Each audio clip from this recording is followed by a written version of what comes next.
and Happy New Year 2024. This is the first episode of 2024, and I'm so excited to have my good friend Noriko Shindo joining today. Thanks, Nori. Thank you for having me, and Happy New Year. Happy New Year. How's it going so far?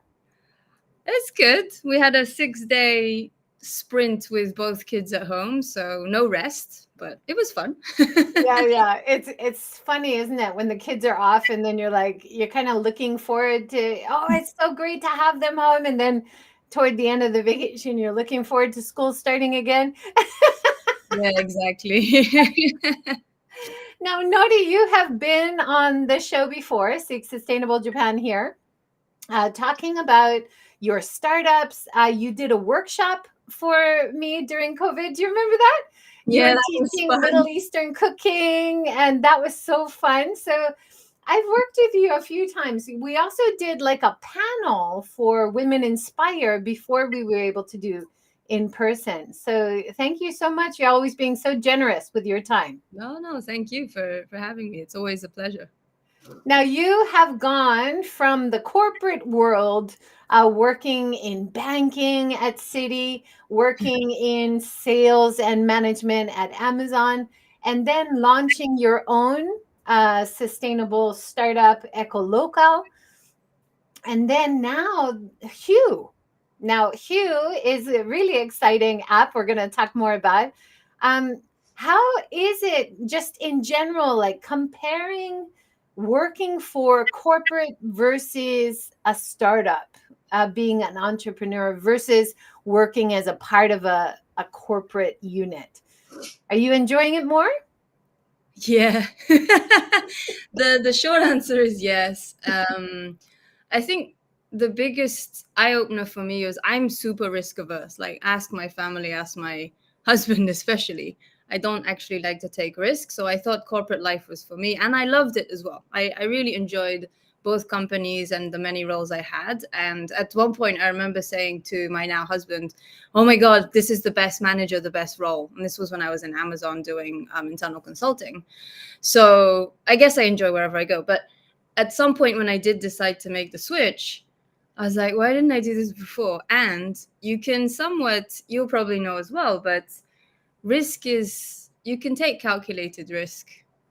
You probably do that anyway in corporate, but you just have to be a bit smarter. You don't have a manager to bounce it off with. You have less things like resources like that, but in general, it's similar, but you just get more freedom because you get to do I'm not saying what you want, but if you want to try an idea, go try an idea. Things like that. Whereas in corporate, if you have an idea, you have to pitch it to your manager. Then he asks you to write a 6-page document, in Amazon at least. And then that has to go through like 5 levels of, meetings, approvals before anybody gives you a budget to even try it. Whereas startup, it's like, I have an idea. It makes sense. Let's try it tomorrow or next week. And then if it doesn't work, it doesn't work. But that's fine. You find out like very fast. Yeah. And when you did Ecolocal, which was very community focused, sustainability focused, and then you did a cafe. And then you were talking about how running a cafe, vegan cafe, a zero waste cafe, doing all the sustainable things you really wanted to do. But that knowledge also led you to this HUE app startup and how what apps were available or what information was available, not only for the users, but also for the business, they were lacking. And so you feel like this is a good app for addressing the needs that really are lacking at the moment, right? Yeah, I believe so. I mean, I still think that for me, HUE is a sustainability venture in the sense that I could go on forever about this, but for me, it really tackles something dear to my heart, which is the food and beverage industry. And especially because I like eating, but all the more because now I've had some experience running a cafe before in Japan. It's, I know both sides, the frustration of not being able to find a place that you really enjoy. And then also seeing, as a customer, seeing the really great places just go down because of whatever. And then as a business or being on the F&B side, the frustration of not being able to keep it running, even though your customers loved which actually, thankfully happened to our cafe back in when we did it in Tokyo. But despite that, nailing, tastes, people loved it. There was a lot of repeats, good reviews, etc. Why did we have to go down? It was aspects other than the food, the ambience, the service, things that should matter. We nailed it, and yet it's all these other things. You have to get the marketing right, and then realizing that marketing is basically about cash or skill, and to get the skill you need the cash. So basically, it's if you have the cash as a small and new business, then yeah, even if your taste is mediocre, you'll get by. But if you don't have that, then whatever your taste or levels or uniqueness is, it's really tough in today's world. And that's kind of the frustration that I had, both as a customer, a consuming end, but also as somebody who has, it's only once, but experience managing a cafe, and that kind of led me to HUE, which hopefully will diversify where people eat out, because you can really find what's good for you, not what Tabelogu tells you is great, or not what this random person on Google review tells is great, but or what's on TV. In the case of Japan, where you see a queue, it's what you will love, and then that should diversify. And also, it should not make it reliant on how good is the business at marketing, right? It's how good is the business at doing what they should be doing, which is great food, service, uniqueness, this kind of thing. Yeah. I had the chance to meet you in person in Tokyo at an event by Fabric last year, and that was so wonderful. And you mentioned this idea of the HUE app and how it's a foodie app. It was a little bit hard to get my head around until I downloaded it and tried it for myself. In general, can you give us an overview? What is HUE? How does it work? Sure. So it's a fun foodie SNS app. Screenshot samples here, and basically it helps you to find personalized recommendations that's catered to your taste, as well as connect to other users who share your taste. And the way that we identify you or let you do that intuitively is by allocating you a unique hue, which will sort of dominate your user face. And here it is. It's a color. So hue is a color or shade defining your personalized taste in foods. And instead of saying I like healthy, non-chemical, no, freshly prepared, no, this, that, the other, and kind of just getting lost in the verbiage, just like, hey, what's your hue? Okay, you're this, and then you can sort of figure out based on just intuitively looking at it through color. So that we try to make it intuitive, we try to make it fun, and also there's a social element to it, because also you don't love your friends and family for what they eat, right? You love them for who they are. And at least for me and my co-founder Jean-Baptiste, there's been many a times where we love our friends, but we've been too polite. Yes, that's him. We've been too polite to go back to them and say, your recommendation was not for me. So Yeah, this is a screenshot of your interview that you guys did with US Insider. It was great to see that. Now, basically, you guys started the beta version in October 2023, it looks like. Mm-hmm. Now, at first, it had a different name, Doko ni, right? Yeah. Which in Japanese means where's next kind of thing, right? Where's next, where to. Our company is still called Dokoni. It's so HUE, this app is actually our fourth iteration / third pivot since the conception of the company back in 2022 November. So in a year, company's been busy trying something, maybe not, kind of testing the market. And HUE is our most recent iteration, which we feel like great about. So yeah, at some point we changed the name because we thought, okay, we want to make this a global app as well, both for if you live in the States, you can, explore your neighborhood, but also if you live in the States and you come to Japan as an inbound tourist, you can use the same app. And so that was our idea. It's like, once we want to make it global, we noticed people were having a bit of trouble saying dokoni. Which, if you've been in Japan for a long time, it's hard to see it or hear it with the fresh perspective. For people who don't know Japanese, it is hard, right? Yeah, absolutely. We got a great comment already from LinkedIn. Ed Thompson, great to have you here. I totally agree with the point about cash or marketing skills having outsized impact on success. Definitely. That's awesome. You seem to have, now this was interesting to me. You guys seem to have a presence on LinkedIn and Instagram, but you have not gotten on Facebook. And so your target is unique. I think you're avoiding certain social media that doesn't fit the kind of user that you want. Is that right? Yes and no. So we have to prioritize like any small startup. I think it's a conscious decision on in the sense that our primary, let's say, target generation or audience is mainly the people who live in Instagram and also TikTok. We recently have a TikTok account as well that we have a lot of fun videos going up. But so it's a matter of prioritization. It's not about being anti Facebook Meta, it's not that. It's just purely a matter of prioritization.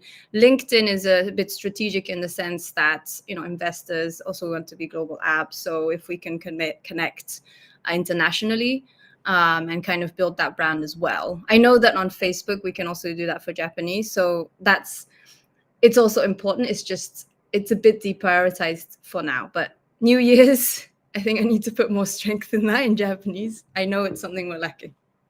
Isn't that funny how Facebook is really important for business in Japan, but you have to do it in Japanese. A lot of Japanese businesses are invested in Facebook, so that's something to keep in mind for sure. Listen, Nori, I have found this interesting article that I wanted to talk with you about because it's focused on tourism, but it's talking about tech and the 5 key things that we're going to see for tech trends this year. And although it says tourism, I think it's very relatable to the kind of startup that you're starting as well. So let me just tell you what their 5 are, and you comment on how you guys are connected with these concepts as well. So you talk about HUE as being AI connected, using AI. And that's number 1 of their list, is that this year we're going to see so many apps, so many things which are connected to using AI as it has improved so much. Is that right? Is that you guys are very connected to the AI technology? Yeah. So are you like piggybacking on other existing information, like on Google Maps, and then building on top of that? Can you tell us how you get the information which is in the app? So, for example, if you know a place that you love and you don't see it on an app, you can search for it and it will still come up. That is pulling from the Google Map API. So that is how we get our initial data sets that our users are most interested in. That, in the sense, user generated / we do rely on Google API. But we also try to strategically have a roadmap for not relying on it forever, quote unquote. Also, our AI currently does not sort of rely or piggyback on like a, let's say, a generative AI source. Again, consciously, at least the full body of it doesn't rest on it. And again, it's a conscious decision because we're building the AI for us it's our proprietary programming. It's our product. It's going to be our core product. So it's a conscious decision. And it just so happens that we're doing this in this wave of AI, which it's a double-edged sword, right? It can help in the sense that it's like, well, it's another cool AI thing, or it could be, it's another one. But yeah, that's kind of the thing about AI for us. Yeah, it's another one, but how you differentiate is really important, right?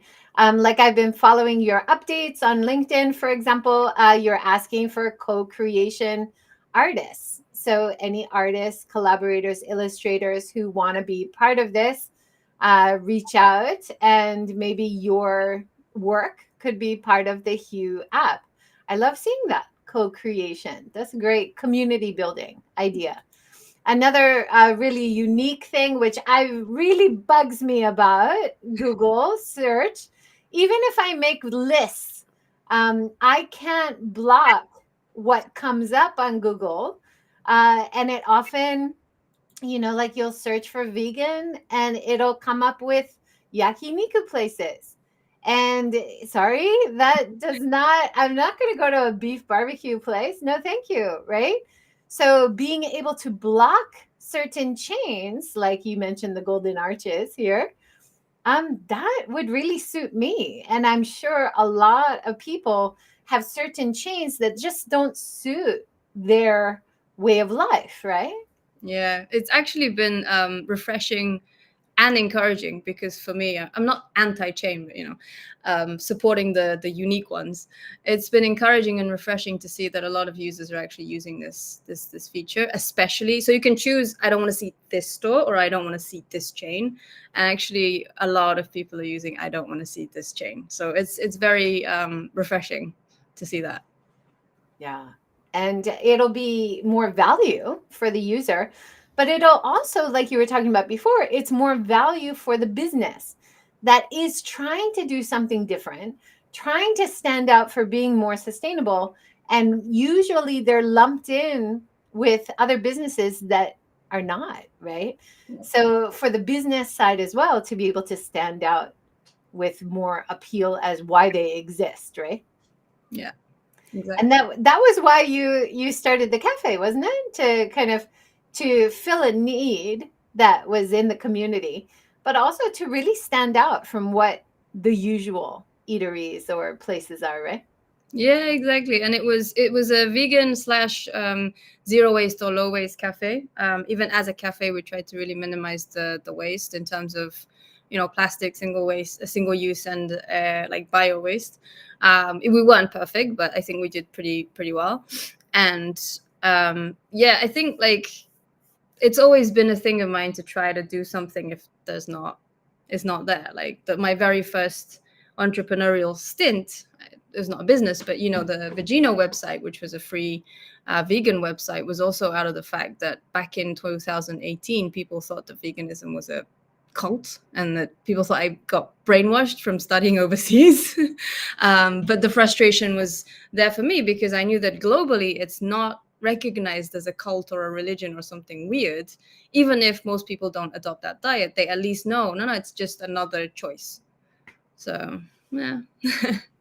Now, I had the pleasure of visiting your lovely cafe while it was still open, and I did a short video on my channel here of visiting the Slow Ecolab Cafe.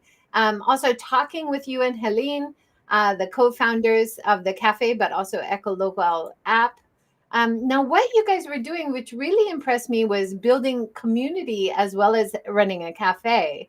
Now you were doing a zero waste shop. So when you walk in, you bring your own container, you can fill up on nuts or oats and things, and you don't have to have that single use packaging, which really still does not exist in most places in Japan, right? Now, Yeah. this is something you can search for, I think, on HUE as part of it. You can look for places that support zero waste lifestyle, right?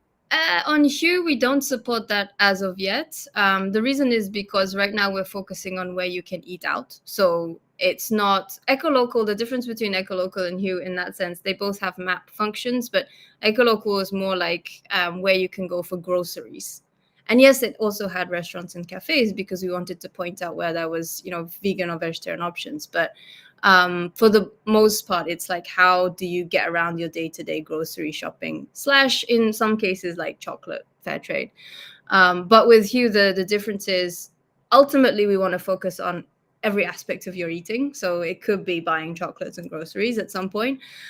Today we're really focused on where to eat out, so cafe, bars, restaurants, food trucks, anywhere you go, get food and eat there or take out. But yeah, I'd love to put in zero waste.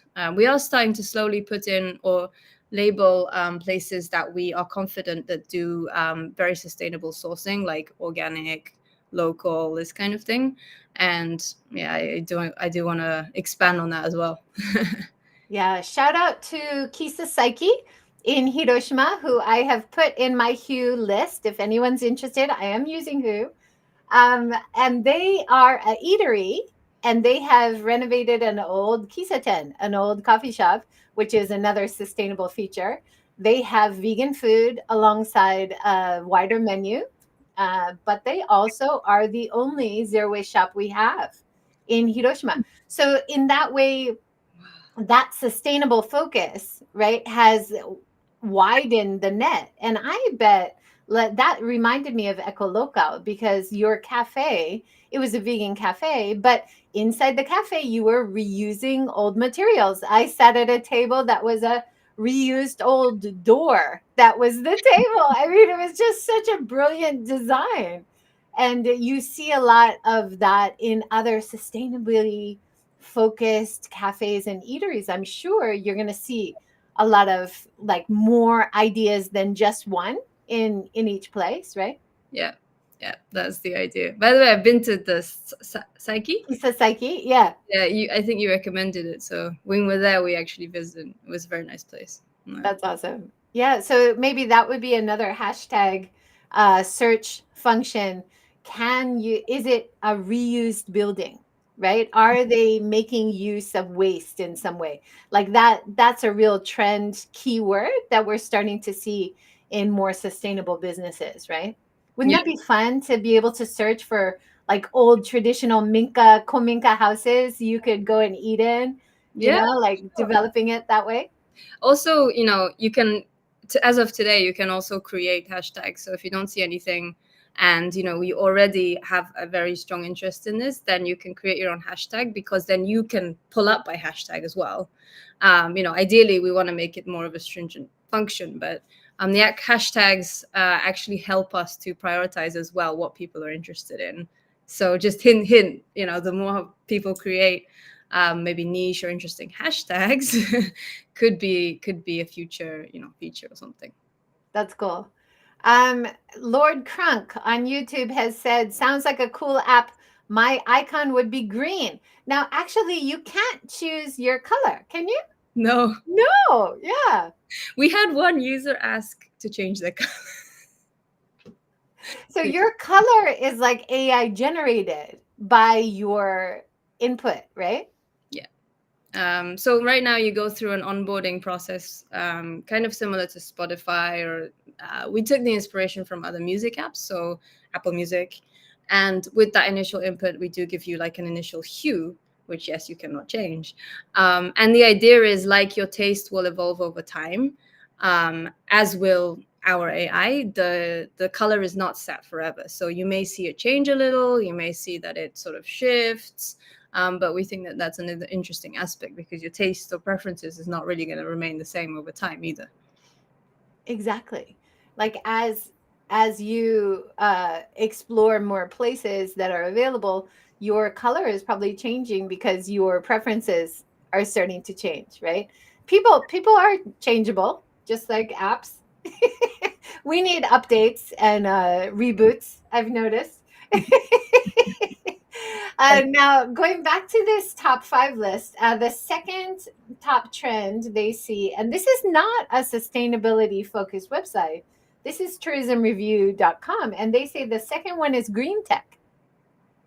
How they notice that Google and Apple, for example, have a zero emissions target by 2030. How, and I've noticed this on Google map apps, for example. Now, if it is wheelchair friendly, there's a wheelchair on it.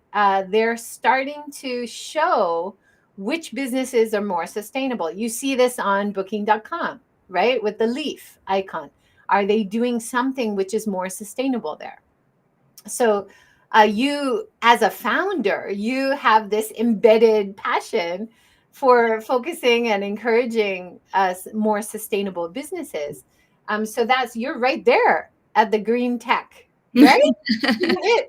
You Yeah, hit another one straight on. I guess so. I think personally, like, I've sort of changed my mind about eco-friendly or social projects or causes. I used to think that you have to sort of do it if you believe in it, and that's it. Like, just hope that it'll work or something. Like, it's more of a missionary thing, and it's sort of turned into, actually, luckily and positively as well, I think the world is waking up a little too slow, and maybe we could go faster, but I think you see everywhere, Google, many companies, large companies, are making pledges that we hope they can meet them, but very aggressive pledges about making their businesses neutral or sustainable. And so I've come to this place where I sort of changed my mind about it's going to be these small grassroots players and communities that push for from the consumer side. I think we're at a point where actually we have those as well, but now we have the big giants waking up, governments waking up, many countries waking up. And so you can do any business so long as it adds value, because you will be contributing in the way that you operate that business. So that's kind of my take on it now. And it's, yeah, I guess we're also in the green space, but we never really think of it like, oh, we're, an environmental app. So it's interesting, or social sustainability app. We just know that we are contributing to that widely by having more users using it. And yeah. That's awesome.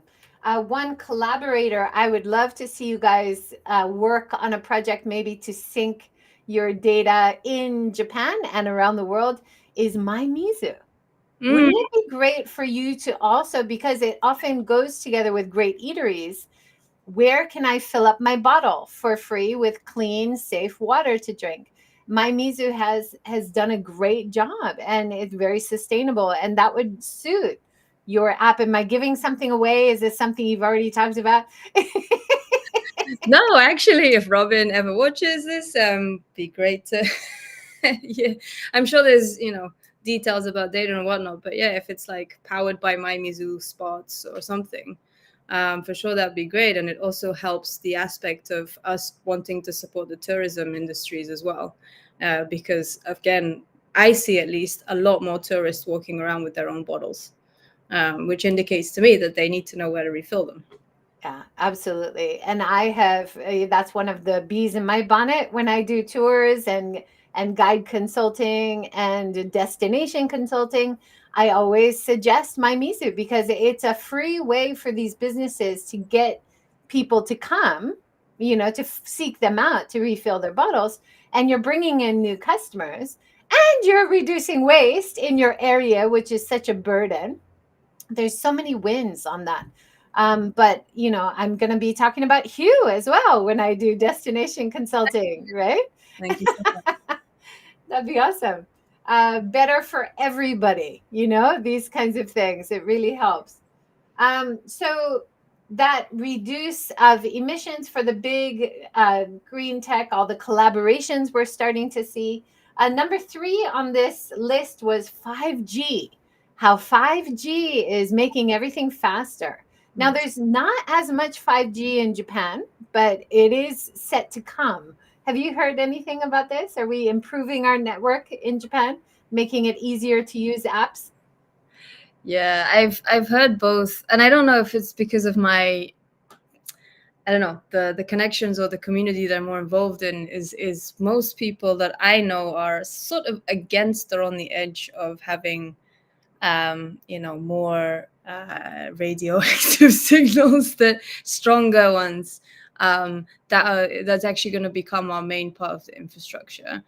Having said that, though, it would be very nice to have faster apps. I don't know if we need to go any faster personally, but and right now, like if you've used HUE, you notice that our app is pretty smooth and well working. It's never crashed.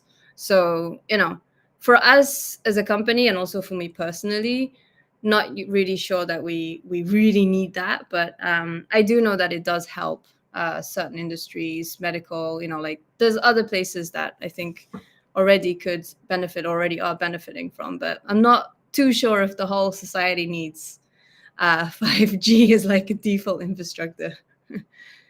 I think as long as we get 4G sometime in our rural areas, or even 3G. I got an interesting notice the other day from one of the pocket Wi-Fi's that I use, saying we're going to stop the 3G. Like it's not going to be acceptable anymore. Just 4G is coming. So I think Japan in that way, it reminds me, in the rural areas, we're probably behind the times. Maybe in Tokyo, you're going to have 5G. I don't think we're going to see 5G in our area for a while. Yeah, maybe. It looks like you've got some unstable video feed in LinkedIn. Yeah, thanks for doing that link, Lydia, because YouTube is always a more stable one. Thank you so much for doing that. That's awesome. So we talked about AI improvements. You guys are very embedded with the AI, using the AI tech. Number two, green tech. You guys are definitely, I would include you in green tech. Number three, about 5G. So that makes it easier for people to use apps. And then number four is 76% of international travelers say apps reduces stress. And I think this is not only about travelers, this is about customers in general. That if you can use an app, often because you don't have to have internet access for the app to keep working quite often. So it does reduce stress for travelers or customers in general. And Booking.com did a big survey. They always do great research every year.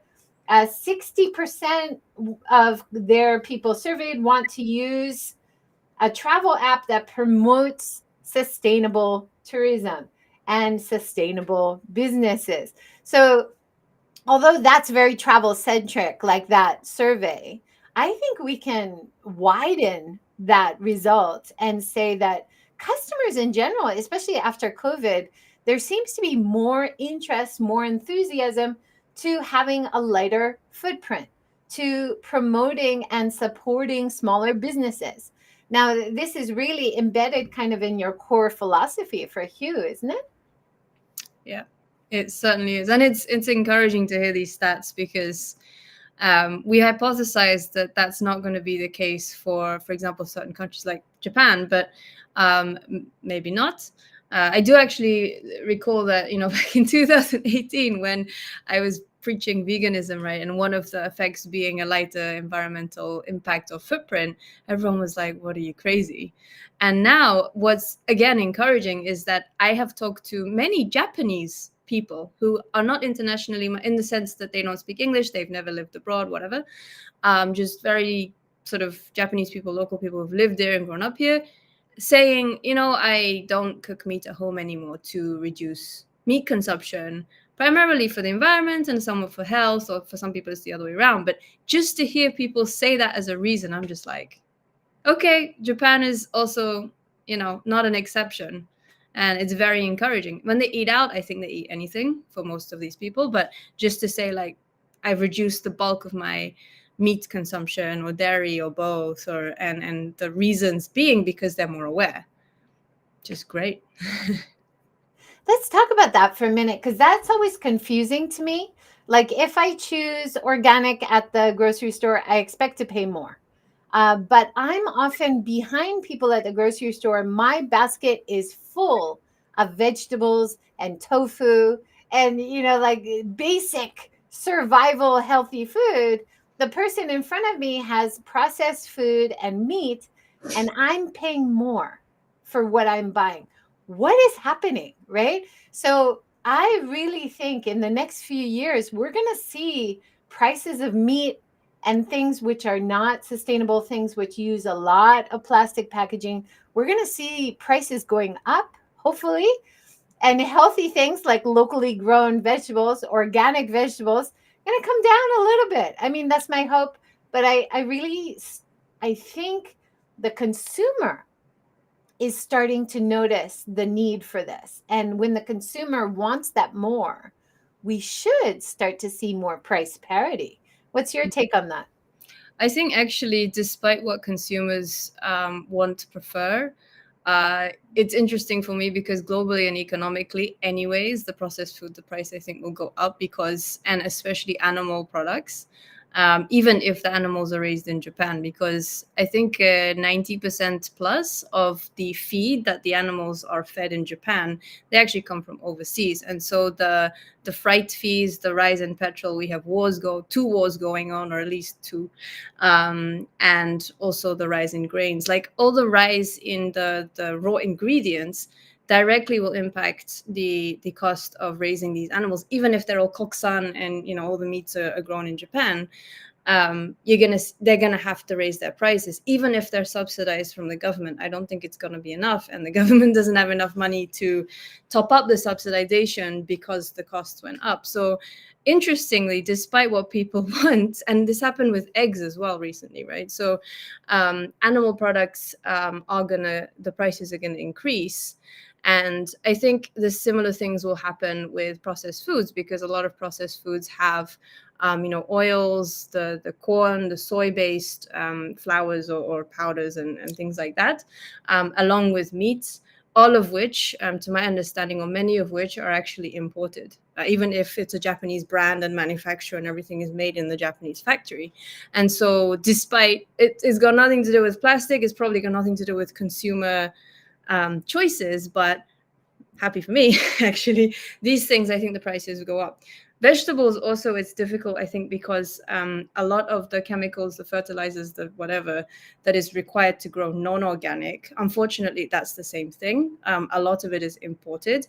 So maybe also these vegetables will go up, but then maybe the organic will stay, because a lot of organic farmers don't rely on a lot of this, if at all.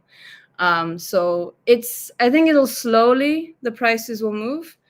But it's hard to say it'll impact, because I think the overall organic veggies or fresh produce grown in Japan is less than 1% of what's available, right? So even if those prices stay the same and everything goes up, how many people notice? How many people are going to make the change? There's also this perception that organic is more expensive. So how many people actually notice, hey, it's not that different anymore? It might take some time, but just overall, globally and economically, I'm hopeful, because these things are inevitably raising prices of a lot of processed and animal products. Yeah, those are very good points. And I think it's always a good reminder, support your local farmers. If you can do a CSA, if you can reach out to a farm that'll deliver to your area, you can do a weekly CSA. We do a monthly one for us to famous Miyajima Island, island of the gods. So it's perfect for organic farming, because they don't allow pesticides on the island. So it's perfect. We get them once a month. Sometimes you get mystery vegetables and you're like, what the heck am I going to do with this? But it's a good chance to reach out to your social network, get some advice. Stir fry and soup seem to be my go-to for mystery. But most of them are fantastic. And the taste is just amazing. Like, you can't get carrots that have flavor. And some of them are bizarre looking. They would never be sold by supermarkets because they're too ugly.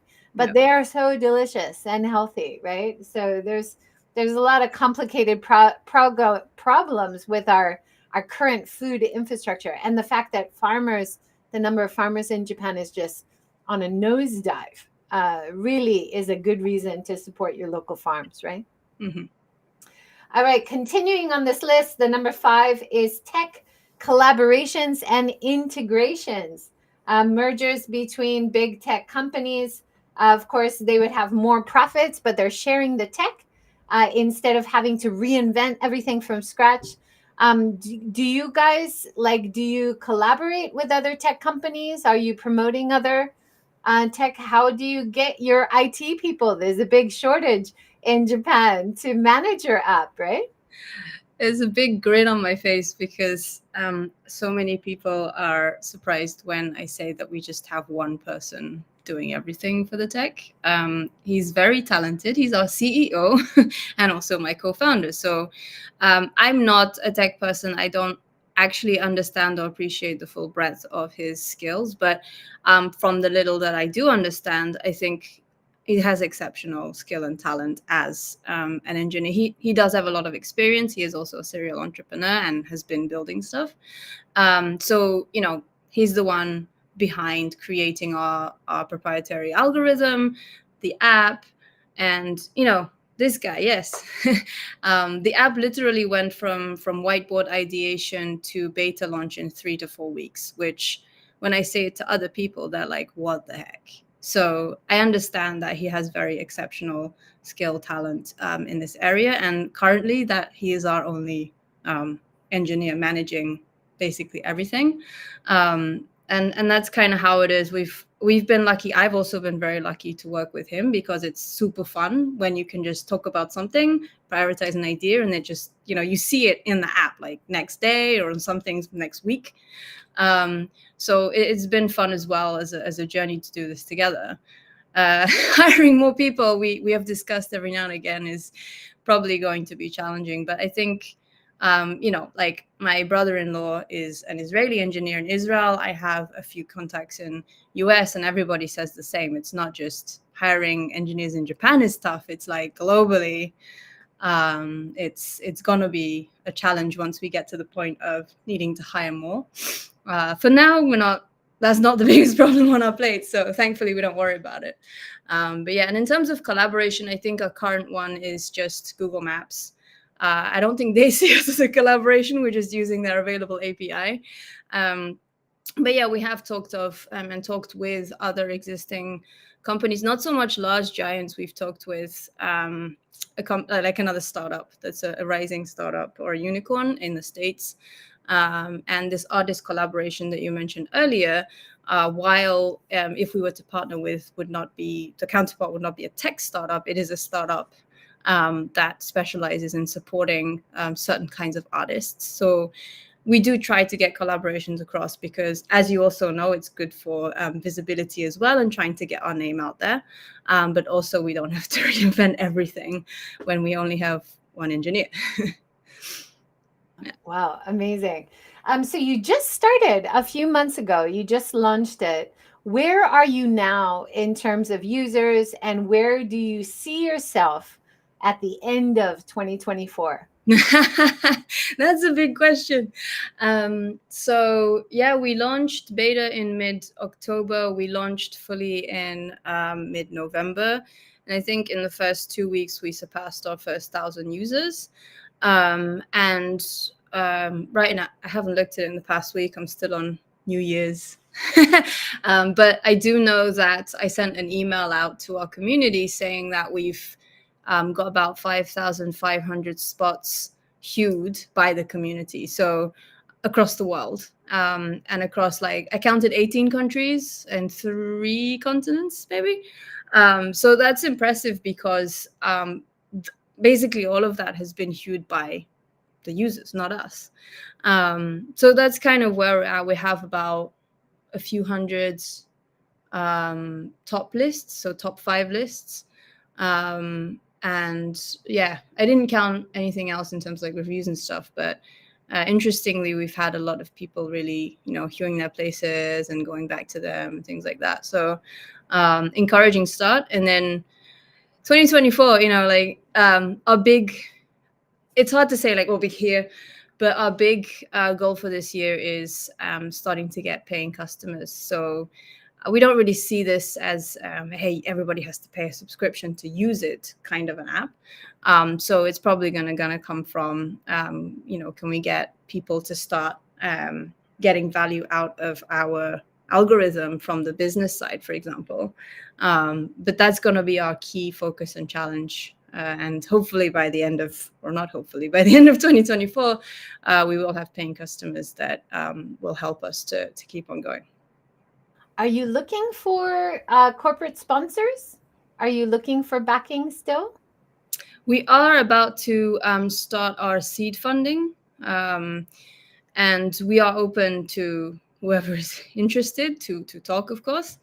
Yeah, it's of course, our interests have to match. So I don't really have like this profile of this kind of investor or this kind of corporate, but we are looking to get investment for this year as well. All right, exciting. It's early days, but of course, so much work goes into it, I'm sure, every day. What does your day as COO look like in a startup like you? What's your morning to evening? Plus, you're a working parent. You have to have work-life balance as well. How's it going so far? Startups are usually exhausting, right? Yeah. Wow. I don't really have a typical day, but we wake up. I prepare vegan bento for my two kids, the 3 and 1, to go to nursery because the nursery doesn't provide. So that's kind of how a day starts, where I'm making husband cooks our breakfast, which is always oatmeal, and they're out the door, all of them by 8:30 or 9. And that's around the time I start taking a shower, looking presentable.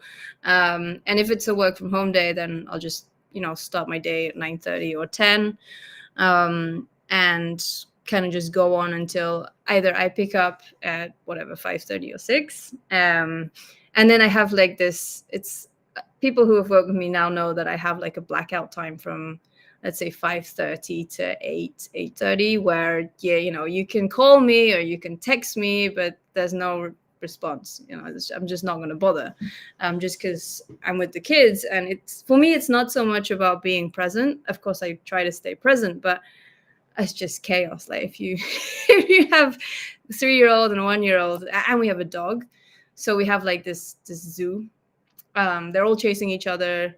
We don't live in a very large apartment in Tokyo, so it's literally a zoo, and it's fun. But just getting them in the shower, both of them fed, clean, oyasumi, good night. That's like, there's no way I'm gonna look at my phone. So, and then if I have stuff to do, or if I'm feeling, good or energized, I might pick up work again from, let's say, 9 to at least 10. But try to make it to bed by 10:30, because our son still likes to wake up at 5 sharp, which we can't seem to figure out a workaround. So we just go to sleep early. But that's kind of the typical work week, work day. I really try to prioritize my sleep. So unless it's really, really urgent, like I won't, stay on my PC past 10 or 11. I have done like a couple times, but I really try not to.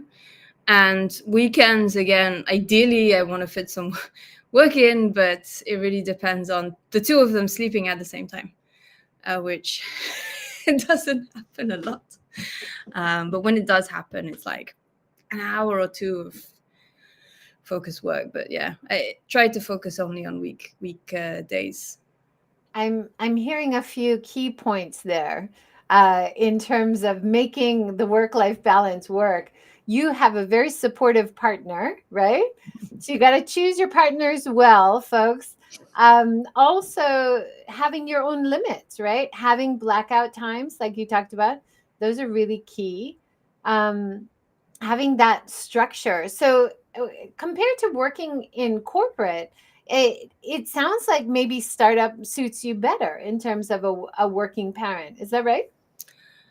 I don't know, because so I did have a few months back at Amazon with just one kid. I'd gone back to work at Amazon after my maternity leave, and it was pretty similar to what I just experienced. So I think it also depends on even if corporate, it depends on what kind, or maybe your team or your manager, because at least where I belonged, there was no like, you have to be online by 9 sharp or 9:30 or whatever. They literally didn't care when you logged on, as long as you got your stuff done. And I would have the same blackout. Like I'd block out my calendar from 7 a.m. to 9:30, and also from a.m. and also from whatever it was, 5:30 to, then it was 7:30 because she would sleep earlier. But I'd have two complete blockouts, so that even if somebody in the US wanted to have a meeting with me early in my morning, I'd be like, no, well, the earliest I can do is going to be 9:30. So you can take it from home. I'm sorry, And if they can't do it because they have a kid, then we'll figure it out. But I just didn't move those blocks. So for me, it's kind of similar, but I think it's just because I've been lucky, to be in that environment in corporate, and then to have, also, it depends on who you're working with in startup. Like, again, Jean-Baptiste he's also a parent, by the way. So, and he has a child who is also similar age to mine. So I think that also helps, because he knows what it's like, basically, to live that. So it depends on a lot of things, but yeah, having like a hard block does help in communicating that. Yeah, I listened to a podcast with you about being a working parent. And you also mentioned you were taking care of your mother who had dementia. So a lot of parents, they not only have the kids, and like you said, a dog as well. Sometimes you have your parents that you have to have in the balance, right? Yeah. This kind of multi-generational lifestyle that happens a lot to people in Japan, thankfully, because that's a bit more supportive. But finding an outside network of support is that it's a bit harder in Japan, I think, right? Like finding babysitters, finding people to come and help you care for elderly parents, for example. Have you found a good network there in Tokyo? To if you can't do it yourself in your core family, you can find some support outside. With regards to my mother, she's still very independent. So the dementia was just a recent find. And so it's more like just, checking in on her. And I got her to move close so that it's just easier to come and go. With regards to kids, it's interesting because I think the Japanese government is finally like, oh my God, we need to do something. So the speed at which they implement random cash points and random support is interesting. Some of them actually help. For example, and one that we've used for our second child is they subsidized a doula, which is kind of not just a babysitter. They will also cook and clean at request. They just don't do multitask to keep the kids safe. But basically, it's like having your mother or mother-in-law come and visit, but you're paying them. However, I think like 70 to 80% of their hourly rate was subsidized by the local government. In my case, it was Shinagawa-ku, so I don't know if it's all of Japan. But that really helped because then for only a few hundred yen an hour, we could have her for a couple times a week in the mornings. And she basically cleaned the house, did the laundry, everything. And that helped for the first year. And we stopped after the subsidy stopped, but we really needed it that first year. And so thankfully, I'm seeing a lot more.